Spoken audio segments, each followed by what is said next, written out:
So hello guys, তোমাদের সকলকে জানাই আমি আমার আবার নতুন একটা ভিডিওতে ওয়েলকাম।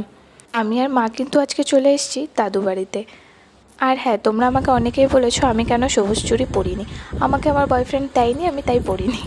আসলে না মজা করছিলাম। আমার না পরতে ভালো লাগে না, দেখতেই পাচ্ছ আমার হাতে কিন্তু একদম মানাচ্ছে না। আর আমি চুড়িগুলো পরে দেখো শুধু বাজাচ্ছিলাম। আর আমি এই চুড়িগুলো পেয়েছি আমার মাসির কাছে। আর এই মাসির হাতে ছিল হাত ভর্তি চুড়ি। আমি সেই জন্য ওকে বলছিলাম একটা চুড়ি দে, আমি পরে দেখবো কেমন লাগছে। তো ও বললো হাতের চুড়ি পরতে হবে না, আমার কাছে আছে। আর ওর চুড়িটা আমার ছোটোও হচ্ছিলো। তারপরে যাই হোক, চুড়ি পরে অনেক মজা হলো। হওয়ার পরে কিন্তু আমি খুলে রেখেছি চুড়িটা। আর এই যে এটা ছিল আমার দাদুদের গাছ, পেয়ারা গাছ। আর এই গাছে আমরা চলে এসেছি হামলা করতে। দেখো কত বড় বড় পেয়ারাগুলো, এগুলো নাকি আরও অনেক বড় হবে। যাই হোক, তারপরে তো আমরা পেরে নিলাম। যেই পেয়ারাটার উপরে আমাদের লোভ পড়েছিল, তো আমি তো তুলতে পারছিলাম না, বোটাটা অনেক শক্ত ছিল। এবার কিন্তু মাসি তুলেছিল।